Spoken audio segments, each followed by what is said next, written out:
Hello and welcome back to another video on my R1. She's currently in pieces at the moment, but while she's in pieces I have installed Healtech IQSE 1 quick shifter. It's not the wireless model, it's a Bluetooth model, but in principle they are both the same. Okay, so I've already fitted it, but what I thought I'd do is make a quick video and show you how I done it. It's already on the bike, but I will show you, go through the steps on what I've done and what you need to do. Okay, so first of all, obviously you have to strip everything, all the fairing off.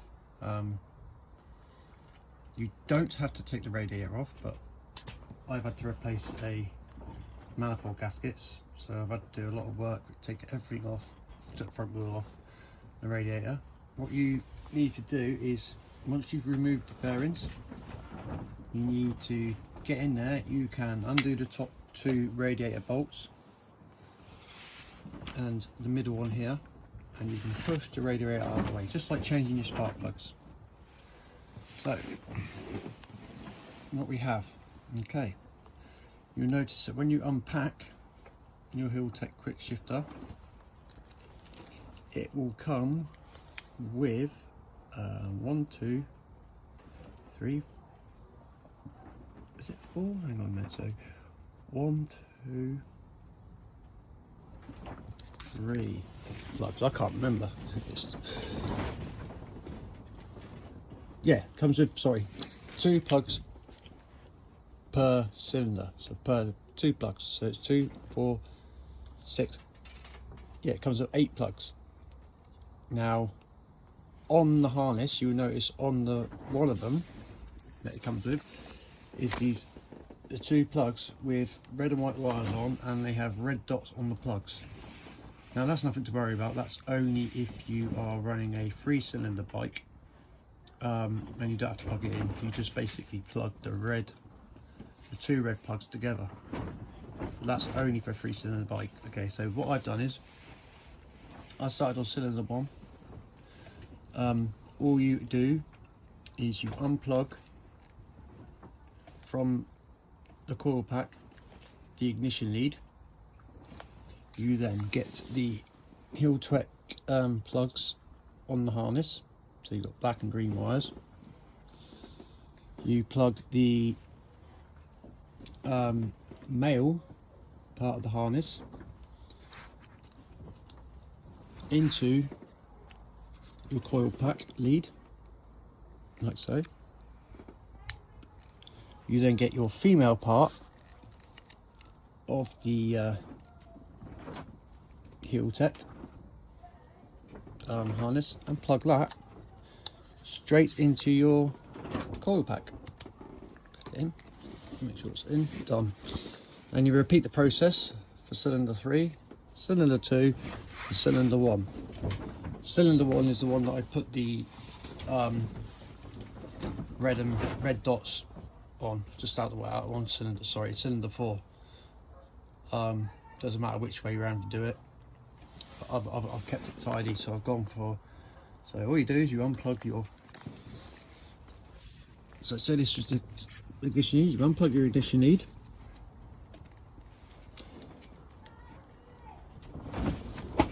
which is there. This is the Healtech 1 plug here. Alright, I'll get it undone and I'll just show you one more time, just for this, just for purposes.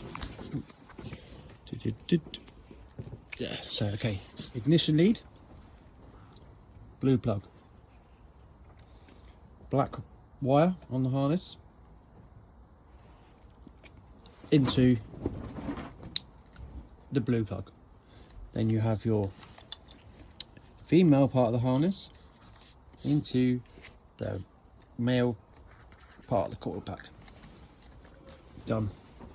Repeat the process for each one, and then that's it. Simple. Obviously you want to tidy it up, so tie it up with cable ties, keep it out of the way. What I have found is these wires here they can kink quite easily. So just got to be careful. I mean, the wire hasn't popped through, but it's kinked, so what I'll do is wrap a bit of tape, electrical tape around it. Also done the same here, where it rests on the cylinder head, just in case it gets hot. So that is them plugged in.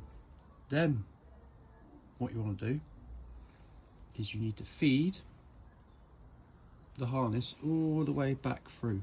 It does come with an earth wire, which is the thing with the ring on it. They say you can connect to your frame, which is up here, but I wouldn't advise that. Not very good earth. We all know that the best earths come from the battery negative. So I basically extended my cable to reach the battery. So yeah, what I've done is I've fed the harness up through here, up under the frame. You need to take the fuel tank up, lift the fuel tank up and off to get underneath there. So I come underneath the fuel tank, underneath there, I've brought it all the way up, and she sits up here in the back of the bike. So what we've got here is your female part of the harness, which is on the actual unit itself, the module. Then you have your male part of there, and your female part of the harness, which comes all the way up. Earth. I've extended my earth cable because mine was quite short, because I bought mine second hand. So yeah, that will go on there, earth it to that. So there's your harness all the way full up through there. Now your sensor. So it comes with obviously the sensor, which I will show you where I put mine. So on this particular model, obviously, when you change up a gear, it pulls the rod. It doesn't compress it if you're changing down. So a pull rod system, you want it positioned, the sensor, on here, on the knuckle, inside there, not on the front. That's for when you compress the gearbox. So when you push forward, that compresses the rod down. When you pull up, it lifts the rod, or pulls the rod, sorry. If you had one that goes down, it'd be totally opposite way.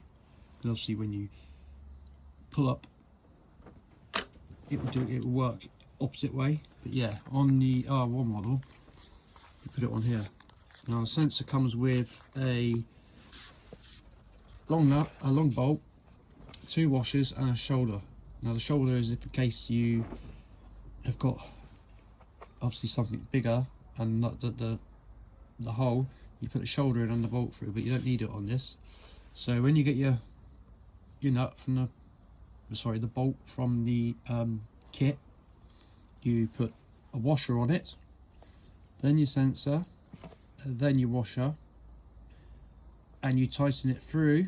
You don't want to go too tight, but you tighten it through just until it stops that moving. Obviously if you do it too tight, you're going to end up breaking the sensor.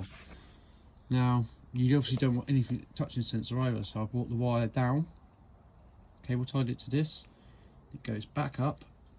So obviously you need to do this with the tank up, so do it at the same time, but then come up, same principle, all the way up and plugged into the module. That is pretty much it. On the module, when you go into the settings, you can disable it via phone, so obviously it will go back to normal. The bike will think that the ignition is firing as normal. You can't just unplug it and leave it like that, because the ignition coils won't work properly. So it does come with a jumper plug, so if you want to unplug it for any reason, for servicing or anything like that, you push the jumper plug in here, and all it does is it returns a signal. Or obviously when it's plugged in, you can disable the function on the Bluetooth, but if the Bluetooth doesn't work, if the module doesn't disconnect and it's still in quick system mode, unplug your module and put your jumper plug in. So yeah, that is pretty much basically it. It's fairly straightforward. The hardest bit really is taking the bike apart. You know what these R1 fairings are like, and dread and put it back together. But yeah, take your fairings off, 2 bolts, radiator, 1 bolt there, drop her out of the way, unplug all your coil packs, plug the harnesses into your ignition lead, then plug the harness onto the coil packs, thread it through up through your frame, or wherever you want really, but I'll do mine through the frame from here, up onto the back seat, and then the sensor comes back down through, and onto your knuckle there. And I'll see, mine's disconnected in a minute, but plug your earth in, connect your battery, and away you go. I will make a video on how you program it, because I've yet to work that out myself, but I shall do a video on how to program it, and I will post it to you, so put it on YouTube. So yeah, please like, share, and subscribe to my channel, please. Thank you very much. I'll see you again.